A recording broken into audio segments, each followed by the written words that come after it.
오늘 하나님께서 우리에게 주신 말씀은 신약성경 누가복음 24장 46절로 49절까지의 말씀입니다. 누가복음 24장 46절로 49절까지의 말씀을 봉독하겠습니다. 또 이르시되 이같이 그리스도가 고난을 받고 제3일에 죽은 자 가운데서 살아날 것과 또 그의 이름으로 죄사함을 받게 하는 회개가 예루살렘에서 시작하여 모든 족속에게 전파될 것이 기록되었으니 너희는 이 모든 일의 증인이라. 볼지어다 내가 내 아버지께서 약속하신 것을 너희에게 보내리니 너희는 위로부터 능력으로 입혀질 때까지 이 성에 머물라 하시니라. 아멘. 이 시간 하나님의 치밀한 구원 계획이라는 제목으로 박형영 목사님 말씀 전해 주시겠습니다.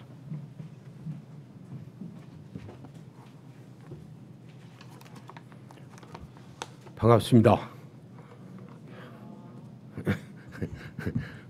반응이 어떤 반응인지 내 잘 모르겠네. 9월이에요 벌써. 2023년 시작한 게 엊그제 같은데 참 많이 더웠고 그리고 이제 9월이 됐습니다.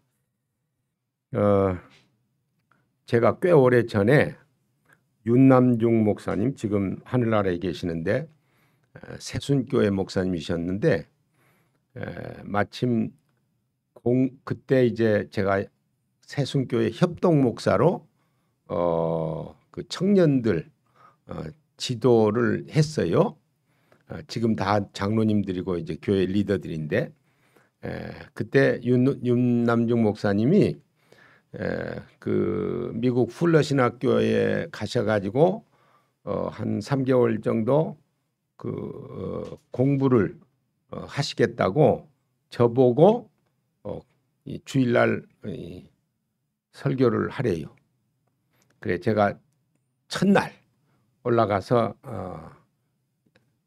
무슨 말을 했느냐 하면은 오늘서부터 3개월 동안은 죽지도 말고 아프지도 말라고 그렇게 이 얘기를 하고 설교를 했거든요. 근데 그 다음날 월요일날 쌍초상이 났어. 여러분들은 앞으로 이제 2달인데 2달 동안 전 목사님 계시지 않을 때 죽는 건 내 얘기 안 할래. 아프지 마세요.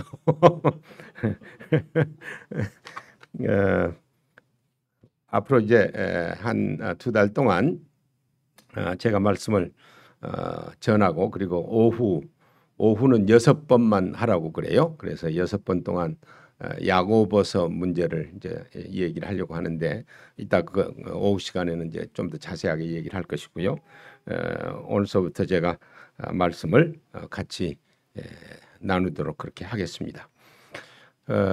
오늘 본문이 누가복음에서 우리가 읽은데요. 한 가지 정보를 위해서 제가 질문을 하려고 그래요. 근데 답은 하지 마세요. 예배 시간이니까. 신약 성경에서 가장 많은 분량의 성경을 쓴 사람이 누구냐? 대개 마음속으로 바울 생각할 거예요. 근데 바울이 아니에요. 누가예요.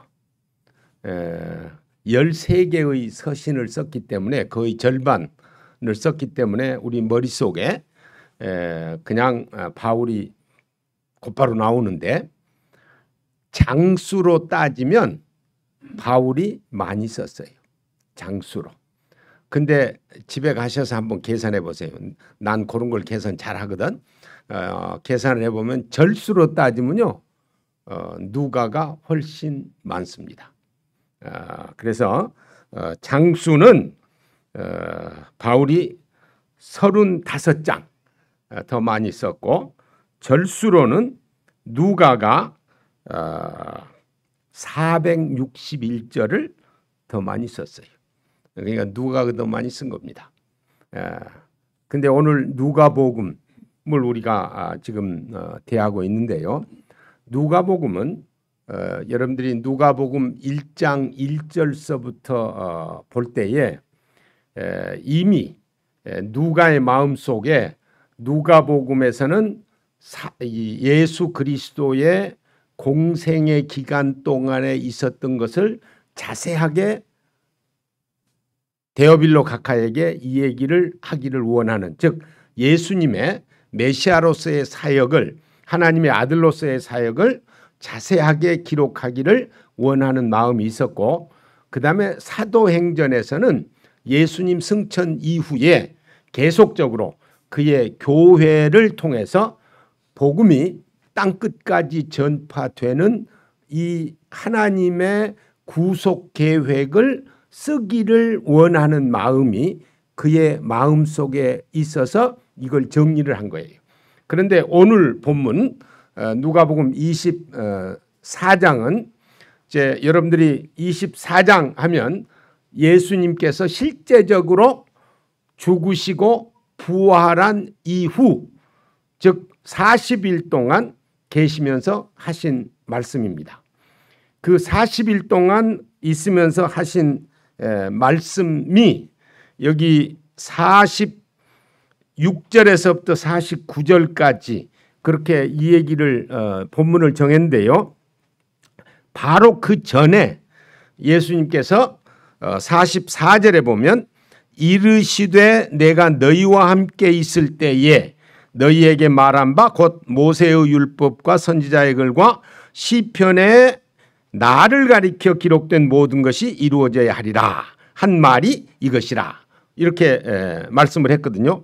그런데 이제 중요한 게 그거예요. 여기서 내가 너희와 함께 있을 때에, 그 말은 지금 예수님께서 부활하신 이후이기 때문에 공생의 기간 동안 너희들과 함께 있을 때에 내가 너희들을 가르친 그 내용들이 어디에 있냐? 모세의 율법, 선지자의 글, 시편. 이거는 신약 성경에서 이 세 표현이 나오면요, 그 의미는 구약 성경을 가리키는 그런 뜻입니다. 그러니까 예수님께서 하신 말씀이 내가 공생의 기간 동안에 너희들에게 가르친 모든 것이 구약 성경에 다 기록된, 예언된 그런 내용이다. 그렇게 지금 말씀을 하시고, 그리고 46절이 이어져요. 46절에 거기 보시면 또 이르시되 이같이 한 다음에 47절 마지막에 기록되었으니, 이렇게 이제 나누어서 기록이 됐는데요. 원래 성경에는 그게 합쳐져 있습니다. 그러니까 이르시되 이같이 기록되었으되, thus it is written, 후토스 게그랍타이, 그렇게 앞에 딱 있어요. 46절 앞에. 그러고 46절 이 얘기하고 47절 가면서 그리고 이 얘기하고 47절 가요. 그러니까 무슨 얘기냐면은 우리 성경이 이제 언어의 특성 때문에 이르시되 이같이 기록되었으니를 나눠 가지고 46절과 47절을 묶었는데, 원래는 이르시되 이같이 기록되었을 때 46절 넘버 1, 47절 넘버 2 그렇게 돼 있어요. 그래서 이르시되 이같이 기록된 내용이 무엇이냐?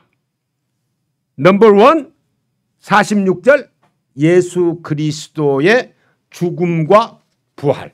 그러니까 예수님께서 죽으시고 부활할 것이 기록되었다. 그리고 넘버 2, 두 번째 47절, 그것은 복음이, 즉 예수님의 이름이 모든 족속에게 전파될 것. 그러니까 달리 얘기하면 복음이 땅끝까지 전파될 것이 기록되었다. 이렇게 지금 이 얘기를 하는 겁니다. 근데요, 이르시되 이같이 기록되었다 라고 말씀하신 예수님이 지금 이 말씀을 하신 해는 AD 29년이나 30년이에요. 예수님께서 33년 동안 이 땅 위에 계셨으니까 죽으시고 부활하신 그 연대를 계산하면 AD 29년이나 30년이에요. 아니 33년인데 왜 그렇게 되냐? 그거는 이제 딸리 계산을 해봐야 돼. 그건 시간이 걸리니까 지금 말씀 못 드리고 어쨌든 쉽게 생각해서요. AD 30년이에요. AD 30년에 신약 성경은 한 권도 기록되지 않았습니다. 그런데 예수님께서 이르시되 이같이 기록되었으니 그렇게 지금 말씀을 하시는 거거든요. 그 말씀은 조금 전에도 모세의 율법과 시편 이런 얘기를 하셔서 구약을 언급한 것처럼 이 말씀은 구약 성경에 내가 죽고 부활한 것도 기록되었고 복음이 땅끝까지 전파되는 것도 이미 기록되었다. 그렇게 지금 제자들에게 가르치시는 겁니다. 그 말씀의 뜻은요. 지금 내가 와서 죽고 부활하고 복음 전하는 이 모든 것이 하나님의 뜻이고 하나님의 계획 가운데서 진행되고 있다는 사실을 지금 분명하게 밝히고 있는 겁니다. 그러면 이제 성경을 읽는 우리들은 예수님께서 이렇게 말씀을 하셨으니까 그러면 진짜 구약 성경에 예수님의 죽음과 부활이 기록되었는가 찾아가서 한번 연구를 해봐야 되잖아요. 우리가요 하나님이 참 엄청나게 치밀한 방법으로 우리를 그의 백성으로 삼으셨어요. 하나님이 세상 창조하죠. 아담과 하와 이제 창조해서 에덴 동산 창조하셔가지고 그 속에서 살게 하셨어요. 죄 없는 곳에서 죄 없이 존재하는 사람들이 살기 때문에 얼마나 좋았겠어요. 그런데 하나님께서 인간을 창조하실 때는 성경에 분명하게 하나님의 형상대로 창조했다고 그랬어요. 이 모양으로 창조했다는 뜻입니까? 그거 아니에요. 이 모양으로 창조했다고 해석을 하면 하나님의 형상이 이 모양이어야 되거든. 그거 아니잖아요. 그러니까 하나님의 형상대로 인간을 창조했다. 그 말은 하나님께서 생각하시고 계획하시고 결정하시고 자유를 누리시고 감정을 가지시고 하는 그런 특성을 인간에게 주셔서 창조했다는 뜻이에요. 그러니까 죄 없이 창조했어도 자기의 결정권으로 무엇을 선택할 수 있도록 창조하신 거예요. 만약 그렇게 창조 안 했으면요 되게 재미없을 거예요. 아니 나는 지금 짜장면 먹고 싶은데 밥 먹으래. 하나님이 그렇게 정해놨대. 지금 당장 눈에 보이는 게 이게 맛있는데 밥 먹으라고 정해놨대. 또 이 여자하고 결혼하고 싶은데 그거 아니래. 다른 여자하고 결혼하래. 그거 정해놨대. 내게 결정권이 하나도 없어요. 하나님은 우리를 기계로 창조하시지 않았습니다. 우리를 생각할 수 있고 감정을 가질 수 있고 선택할 수 있는 그런 아주 멋진 창조를 했음에도 불구하고 아담과 하와가 다른 선택을 했어요. 그래서 결국은 죄가 세상에 들어오잖아요. 창세기 3장에 보면 인간이 죄를 짓자마자 하나님께서 무슨 말씀을 하시느냐 하면 내가 너로 여자와 원수가 되게 하고 너의 후손도 여자의 후손과 원수가 되게 하리니 여자의 후손은 내 머리를 상하게 할 것이요 너는 그의 발꿈치를 상하게 할 것이니라. 이렇게 이제 사탄 마귀를 저주하면서 하시는 말씀인데 여기 하나님의 치밀한 계획이 들어있어요. 여자의 후손 단수입니다. 그래서 이 여자의 후손이 예수 그리스도를 가리키고 메시아를 가리키거든요. 그런데 여기서 여자의 후손이 오신다 그랬으니까 예수님이 어떤 몸체로 와야 돼요? 인간의 몸체로 오셔야 돼요. 메시아이신 예수님은요, 절대로 다른 몸체로 오시면 안 됩니다. 성경의 원리가, 하나님의 계획이 그렇습니다. 왜냐? 우리가 이 몸체를 가지고 잘못 선택을 했기 때문에 예수님께서 우리를 대신해서 우리를 구원하시려면 우리의 몸체, 우리와 같은 몸체를 입으셔야만 돼요. 그래서 결국 예수님께서 이 땅 위에 이제 오시는데, 그 창세기에서 여자의 후손 이렇게 했잖아요. 그런데 그 후손이, 즉 메시아가 고난당할 것에 대해서 이사야서에서 너무너무 명백하게 이 얘기를 해요. 이사야서 53장에 보면 그는 멸시를 받아서 사람에게 실어버린 바 되었으며 간고를 많이 겪었으며 질고를 아는 자라. 그가 찔림은 우리의 허물을 인하며 그가 상함은 우리의 죄악을 인함이라. 그가 징계를 받음으로 우리가 평화를 누리고 그가 채찍에 맞음으로 우리가 나음을 입었도다. 그 무덤이 악인과 함께 되었으며 그 묘실이 부자와 함께 되었도다.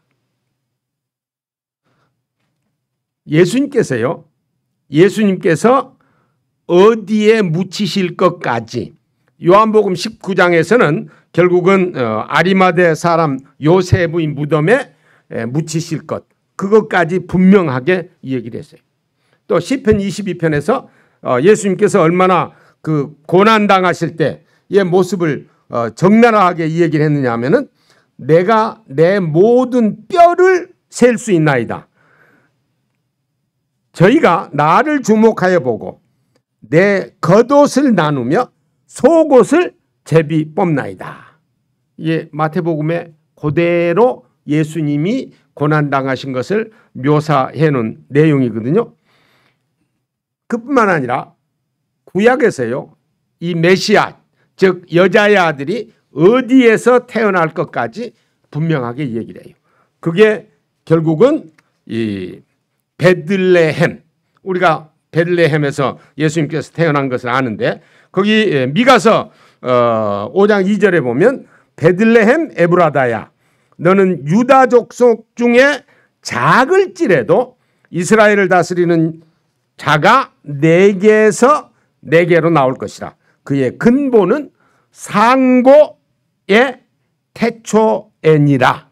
자, 상고에 계신 분, 태초에 계신 분이 누구요? 하나님이요. 그러니까 그 하나님이 여기 베들레헴에서 태어날 것까지 분명하게 이제 예고를 해 놓으셨거든요. 그러니까 누가가요, 누가복음 24장에서 예수님의 말씀을 기록한 그 예수님 자신이 말씀하신 그 내용하고 똑같이 구약에 이미 내가, 즉 예수님께서 죽고 부활할 것이 기록됐다라고 하는 말이 진리예요. 거짓이 하나도 없어요. 그런데 부활은 그러면 어떤가? 구약 성경의 부활에 대해서는요, 이 고난보다도 훨씬 더 적게 기록이 됩니다. 왜냐하면요, 이게 이제 계시의 점진적인 특성이라는 게 거기 적용이 됩니다. 무슨 얘기냐 하면요, 하나님의 구속 역사의 계시가 이 사건이 기록될 때 먼저 나타난 그 내용을 많이 기록하고 그 사건 다음의 것은 적게 기록하는데, 분명한 것은 예수님의 죽음이 있은 다음에 부활이 있잖아요. 그러니까 구약적인 관점에서 보면 예수님의 죽음이 먼저 보이고 그 다음이 부활이 보이거든요. 그렇기 때문에 부활에 대해서는 구약에서 조금 더 적게 기록을 한 것이죠. 신약에서는 이제 이미 펼쳐졌으니까 예수님의 부활이 너무너무 자세하게 고린도전서 15장 말할 것도 없이요, 자세하게 이제 기록이 되고 있습니다. 그래서 그러면 구약에 이 예수님의 부활에 대한 기록이 없냐? 아니에요. 있어요. 분명하게. 우리가 시편 16편 10절과 11절을 보면 이는 내 영혼을 음부에 버리지 아니하시며 주의 거룩한 자로 썩지 않게 하실 것임이니이다. 주께서 생명의 길로 내게 보이시리니 주의 앞에는 기쁨이 충만하고 주의 우편에는 영원한 즐거움이 있나이다. 이렇게 메시아의 부활을 언급하는데 재미있는 것은요, 이 똑같은 구절을 사도행전 2장 24절에서 28절에 예수님의 부활을 언급하면서 이 말씀이 성취된 것으로 언급을 해요. 그리고 시편 49편 15절도 또 시편 71편 20절도 다 예수님의 메시아의 부활에 대해서 분명하게 언급을 하고 있습니다. 그러니까 예수님께서 누가복음 24장 46절 이처럼 기록되었으되, 즉 구약에 기록되었으되 예수님의 죽음과 부활이 기록되었다라고 말한 구약의 내용이 확실하고 진리라고 말이에요. 그런데 이처럼 기록되었으되 라고 말한 내용이 또 하나 있잖아요. 이 기독교의 두 진수의 첫째가 예수님의 죽음과 부활이라면 두 번째 진수는 복음이 땅끝까지 전파되는 거예요. 그게 이제 47절에 기록이 됐는데, 그의 이름으로 죄사함을 받게 하는 회개가 예루살렘에서 시작하여 모든 족속에게 전파될 것. 즉 복음이 예루살렘서부터 시작해서 땅끝까지 전파될 것. 이게 기록됐다고 그랬어요. 대개 이제 우리들은 선교사를 파송하고 복음을 전도하고 뭐 이런 얘기들을 논할 때는 구약은 별로 관심이 없고 신약만 가지고 의논을 하거든요. 마태복음 28장이라든지 여기 누가복음이라든지 아니면 마가복음 16장이라든지 뭐 사도행전 1장 8절이라든지 이런 것만 가지고 복음이 땅끝까지 전파되는 것에 대해서 이 얘기를 하는데, 복음이요 땅끝까지 전파되는 그것도 하나님의 계획이고 하나님의 뜻인데, 이미 예수님이 오시기 전 구약에 다 기록이 돼 있어요. 하나님께서요 때때로는 이거 왜 이렇게 하실까 그런 생각을 이제 하게끔 무슨 일을 하시긴 해요. 그런데 시간이 지난 다음에는 아하, 이래서 그러셨구나 라고 다 이해가 이제 되게 되는데, 하나님이요 생각해 보세요. 인간이 그렇게 죄를 지어가지고 가인과 아벨 엄청난 죄를 짓고 그러니까 다 쓸어버리고 8사람만 남겨놔. 8사람 노아 홍수를 통해서. 그런데 그 다음에요 창세기 8장 9장 10장에 보면 11장에 보면 또 많은 족속이 생겨요. 그 8사람을 통해서. 그런데 또 바벨탑 사건이 나와.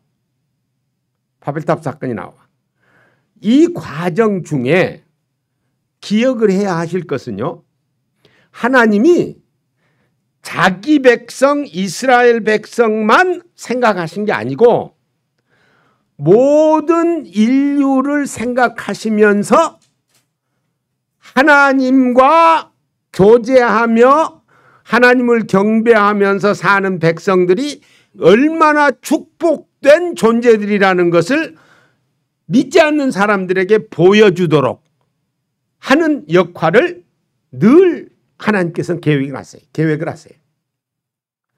많은 족속 중에 창세기 12장에 가면 아브라함을 선택을 해요. 이제 하나님의 백성으로 선택하는 거지.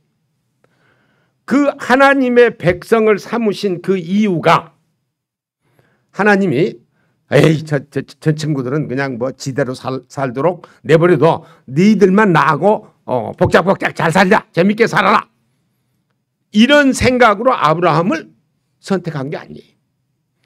아브라함을 선택해서 하나님의 백성을 만드신 그 이유인즉슨 이사야서에서 이렇게 얘기를 했어요.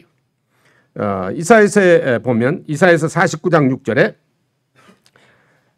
하나님이 가라사대 내가 나의 종이 되어 야곱의 지파들을 일으키며, 이게 하나님의 백성이거든요. 야곱의 지파를 일으키며 이스라엘 중에 보존된 자를 돌아오게 할 것은 오히려 경한 일이라. 그 별거 아니라 그 말이에요. 경한 일이라. 내가 또 너로 이방의 빛을 삼아 나의 구원을 베풀어서 땅끝까지 이르게 하리라. 이게 무슨 말이에요? 지금 이스라엘 백성들 야곱의 족속 이거 하는 것은 경한 일이래. 근데 하나님의 계획이 이방의 빛을 너희들로 하여금 이방의 빛이 되게 해서 그들에게 구원을 베풀고 그리고 땅끝까지 복음을 전할 수 있게 하기 위해서 너희들을 뽑은 것이다. 그렇게 얘기해요. 그러니까 무슨 얘기냐면 하나님은 계획을 세우시고 진행하시는데 그의 백성을 선택한 그 이유도 하나님과 그의 백성이 너무너무 즐겁게 기쁘게 멋있게 사는 그것을 보고 이방 사람들도 같이 들어와서 하나님께 경배할 수 있도록 하기 위한 목적이 그 속에 있다고 말이에요. 그러니까요, 이 이사야서 49장뿐만 아니라 42장에서도 역시 똑같은 얘기를 해요. 나 여호와가 의로 너를 불렀은즉 내가 내 손을 잡아 너를 보호하며 너를 세워 백성의 언약과 이방의 빛이 되게 하리니. 그러니까 이스라엘 백성 선택한 것은 이방에게 빛을 보여서 그들로 하여금 하나님을 경배하도록 그렇게 들어오게 하는 역할을 하기 위한 것이다. 그렇게 지금 말씀을 하는 거예요. 자, 신약에도요 똑같아요. 우리 하나님의 백성이에요. 교인들이에요. 구속받은 사람들이에요. 하늘의 시민권을 소유한 사람들이에요. 좀 어깨 좀 쭉 펴고 당당하게 사세요. 보통 사람들이 아니에요. 모양만 비슷하지 안 믿는 사람들하고는 질적으로 달라요. 본질적으로 달라요. 그런 존재로 우리를 뽑으셨어요. 그리고 교회를 세우셔가지고 지금 역할을 하게 하시는데 그 우리를 향해서 예수님께서 뭐라 그랬어요? 세상에 소금 역할을 해라. 세상에 빛 역할을 해라.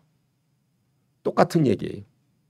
이방의 빛, 세상의 소금, 세상의 빛 역할을 해라. 그러니까 교회를 세우신 것은 그냥 하나님께서 교회하고만 관계를 하시려고 하는 게 아니라 아까 기도하실 때 선교사 위해서 기도하셨는데 너무너무 참 고마워요. 우리 자신도 그 역할을 감당을 하도록 지금 계획을 세우신 거예요. 그래서 거기 예수님의 죽음과 부활만 언급하지 않고 47절에 뭐라고 그랬어요? 복음을 땅끝까지 전파하는 것도 계획인데 48절에요. 너희는 이 모든 일의 증인이라. 증인 역할을 할 사람이 누구냐? 우리예요. 자요. 예수님이 죽고 부활하신 이후에 구약을 얘기하시면서 하나님의 계획이 메시아 예수님의 죽음과 부활과 복음이 땅끝까지 전파될 이 두 가지가 이미 기록되었는데 지금 이 말씀을 하시는 예수님의 상황이 예수님 스스로 죽음과 부활 첫 번째 하나님의 계획은 성취를 하신 거예요. 두 번째 계획이 복음이 땅 끝까지 전파될 것인데 그건 아직 이루어지지 않았어요. 그 이루어지지 않은 것을 어떻게 말씀하시느냐? 너희는 이 모든 일의 증인이라. 이건 누가 해야 돼요? 예수님 승천하시고 성도들이, 교회가 해야 할 일이에요. 이게요, 얼마나 엄청난 축복인지 몰라요. 무슨 얘기냐면요, 하나님의 구속 계획을 예수님 그의 아들을 통해서 이 죄 문제를 해결하게 하셨을 뿐만 아니라 이 구속의 복음, 생명의 복음, 이 화해의 복음을, 하나님의 구속 계획을 완성하기 위해서 여러분과 나를 지금 초대를 했다니까요. 구속 계획을 이루는 한 파트너로 우리를 하나님께서 초대해 가지고 지금 사용하고 계세요. 그러면서 하시는 말씀이 너희는 이 모든 일의 증인이라, 그렇게 얘기를 해요. 그러니까요, 제가 이 생각을 하면서 성경에서 인간 존재를 어떻게 묘사하는지 좀 찾아봤어요. 성경이요, 인간을 이렇게 묘사해요. 호세아서라든지 욥기라든지 시편이라든지 베드로후서라든지 이런 데 나오는 건데, 아침 구름, 뭐요? 떴다가 없어져. 아침 구름. 쭉정이, 알곡이 아니여, 쭉정이여. 인간이 연기 그냥 있다가 없어져요. 구데기, 이거 죄송해요, 구데기라고 표현한 것도 있어요. 또 벌레, 이슬, 바람, 헛것, 그림자, 안개, 물 없는 샘. 이게 성경이 자연인 인간, 구속받지 않은 인간을 표현할 때 표현하는 내용이에요. 그런데 이런 존재인 우리를 예수님을 통해서 구속해 주시고 하나님의 그 구원 계획의 성취를 위한 파트너로 우리를 초대해 가지고 지금 사용하고 계신다니까요. 그러면서 하나님은 그 일을 너희들 혼자 하도록 내버려 두시지 않는다. 내가 함께 하실 것이다 라고 49절에 얘기합니다. 볼지어다 내가 내 아버지께서 약속하신 것을 너희에게 보내리니 너희는 위로부터 능력으로 입혀질 때까지 이 성에 머물라.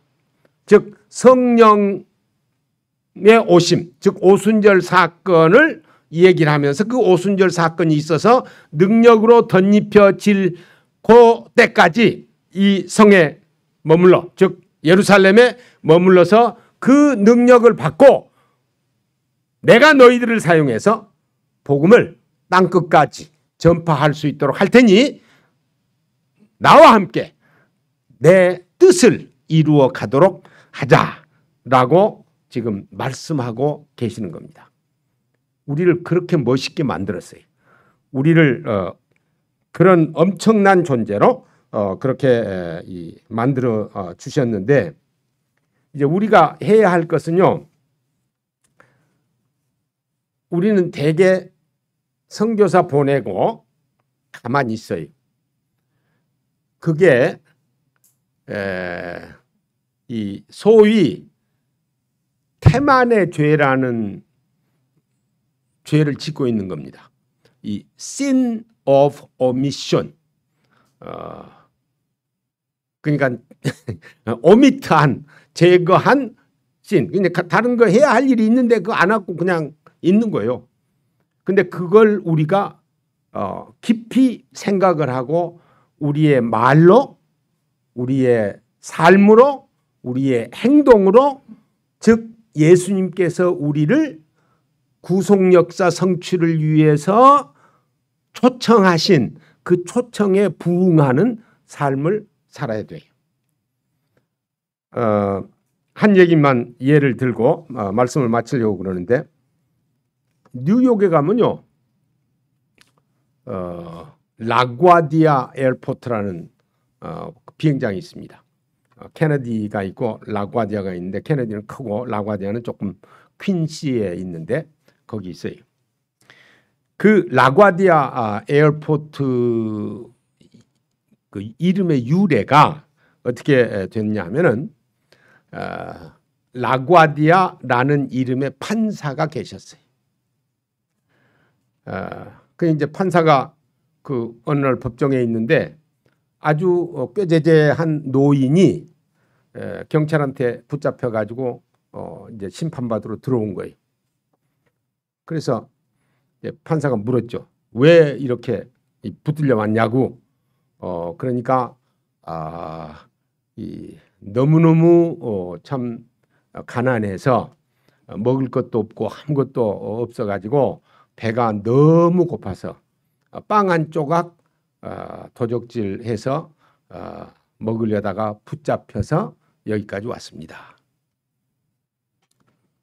그러니까 이 라과디아 판사가 죄는 죄요. 돈 한 푼도 없는 그 노파한테 죄는 죄요. 그러니 벌금으로 10불 내셔야 됩니다. 그리고 판결을 했어요. 10불이 어디 있어? 지금 아무것도 없는 그런 상황인데. 그러고요, 이 라과디아 판사가 기도를 했어요. 하나님, 제가 죄인입니다.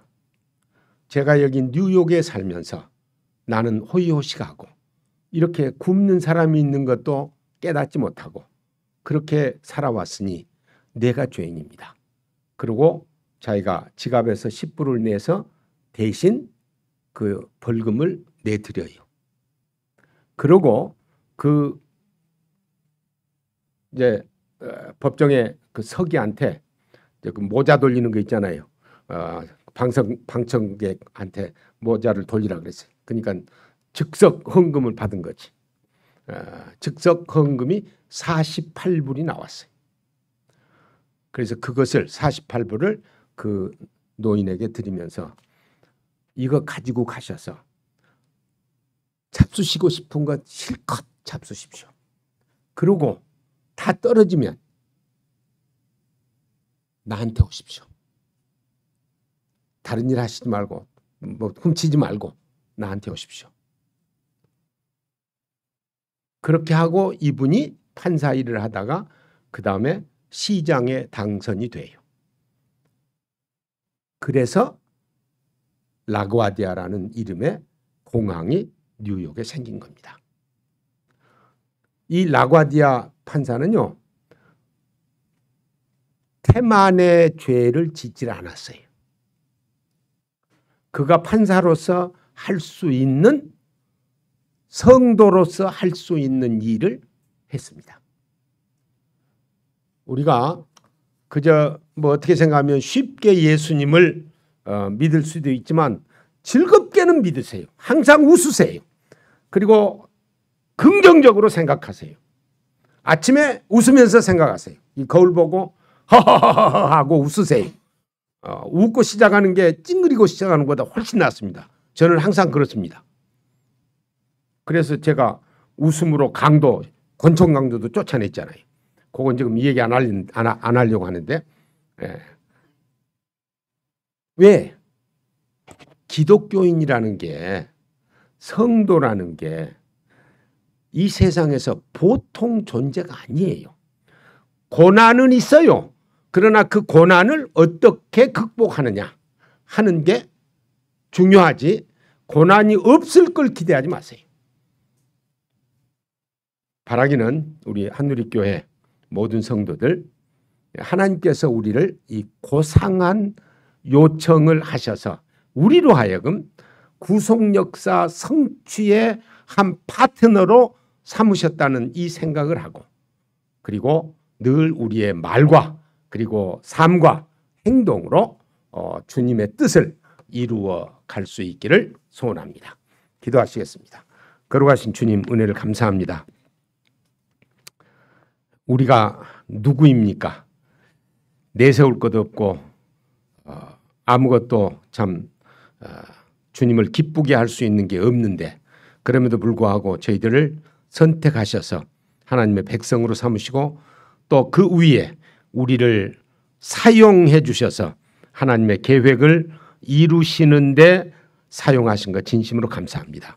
하나님, 이 세상에서 우리들이 세상의 빛이 될 수 있게 하시고 세상의 소금이 될 수 있게 하셔서 부패를 막고 밝게 하고 따뜻하게 하는 그런 역할들을 감당하게 해 주시옵소서. 예수님 이름으로 기도하옵나이다. 아멘.